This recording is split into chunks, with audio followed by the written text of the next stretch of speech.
Hello guys, welcome to my channel. मैं उम्मीद करता हूँ कि आप लोग बहुत अच्छे होंगे और स्वस्थ होंगे। आज का टॉपिक है भाषा एवं बोली, जो आपका हिंदी साहित्य का है। और तो मैंने भाषा और बोली का थोड़ा सा डिफाइन करके हिंदी साहित्य की ओर चलते हैं। तो चलिए स्टार्ट करते हैं सेशन को। पहला पॉइंट है कि भाषा भाषा किसे कहते हैं। तो मनुष्य के विचारों और भावनाओं की अभिव्यक्ति का साधन ही भाषा है।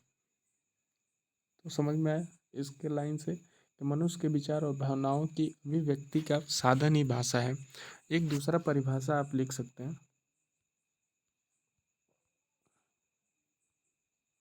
ठीक। दूसरा, सॉरी, परिभाषा ये गलत लिख रहा है। परिभाषा में ऐसे करके होगा, छोटी की मात्रा होगा। ठीक। तो देखिए, दूसरा परिभाषा आप ये लिख सकते हैं कि भाषा वह साधन है जिसके द्वारा मनुष्य अपने मन की भावनाओं को दूसरे के सामने प्रकट करता है, उसे भाषा कहते हैं।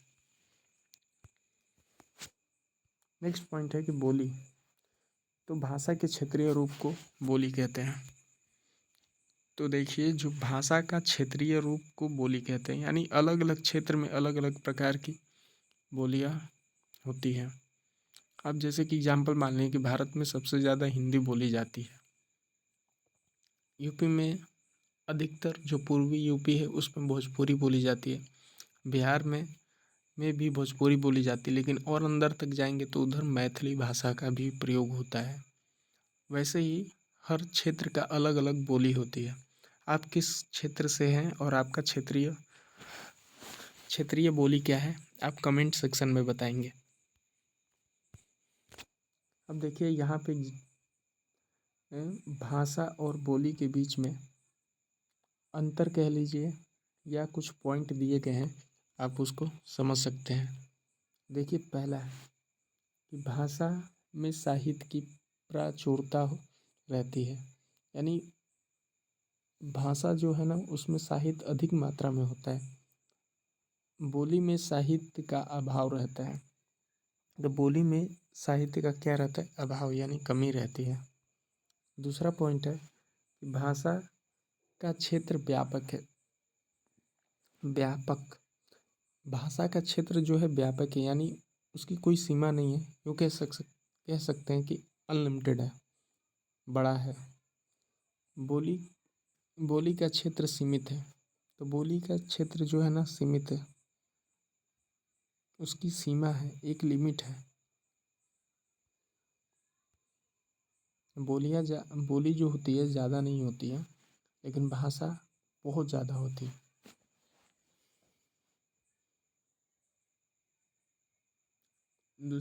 तीसरा पॉइंट है कि भाषा में अनेक बोलियां हो सकती हैं, यानी भाषा में अनेक बोलियां हो सकती हैं, यानी एक भाषा में अलग अलग क्षेत्रीय भाषा हो सकता है। ठीक, अलग अलग बोली हो सकती है।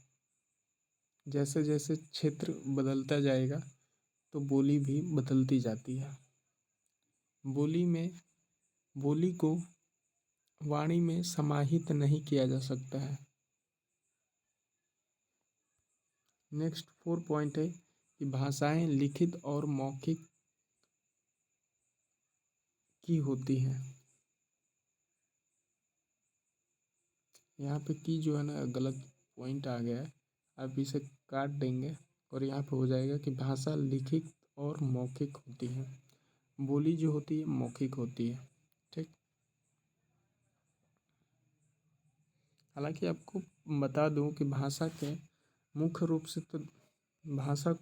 रूप से दो प्रकार से माना गया है, लिखित और मौखिक। लेकिन आपको कहीं कहीं बुक में आपको भाषा को 3 प्रकार भी दिखाया गया है, जिसमें होता है लिखित भाषा, मौखिक भाषा और एक होता है सांकेतिक भाषा। तो जो आपको अगर सबसे ज़्यादा बेटर तो 2 ही है, लेकिन कहीं कहीं 3 भी लिखा गया है। तो अगर हर जगह पेपर में 2 ही माना गया अगर आए तो ऑप्शन 2 लगा दीजिएगा।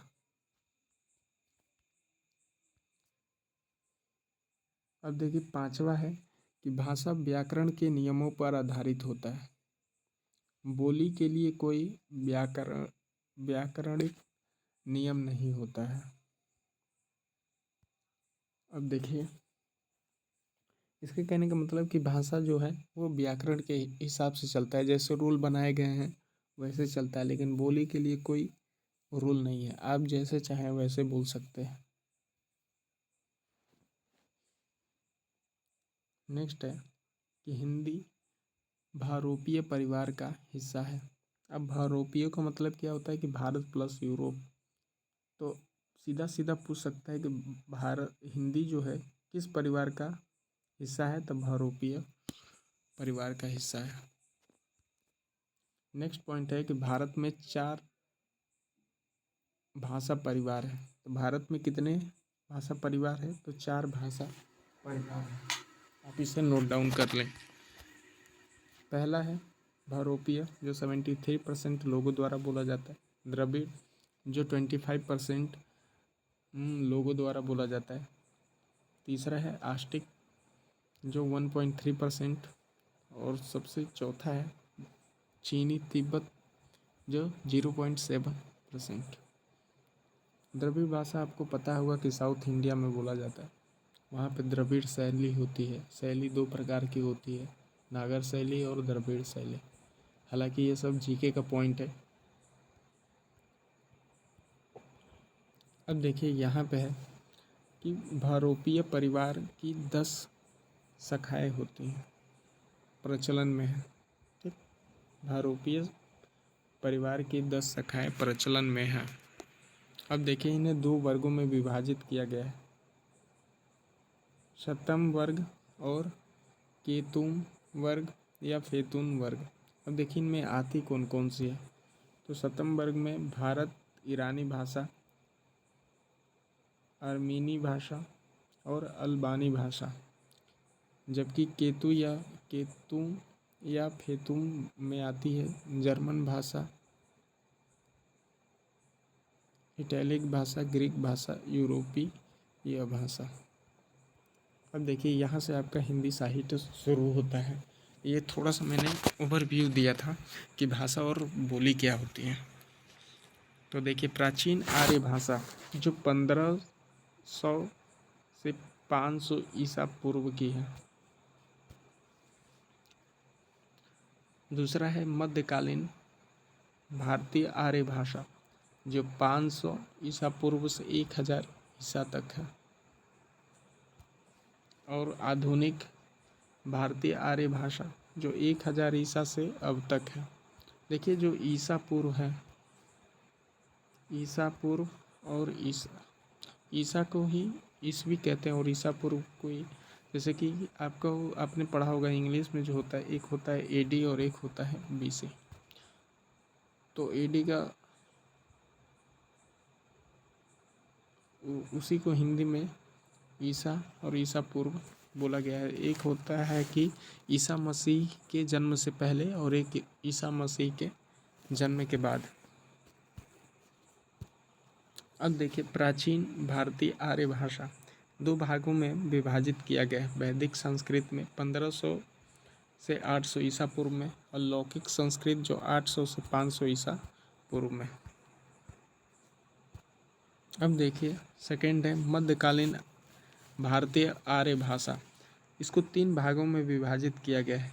पाली प्रथम प्राकृत है जो 500 ईसा पूर्व से 1 ईसा पूर्व। इसमें 8 स्वर हैं और 33 व्यंजन।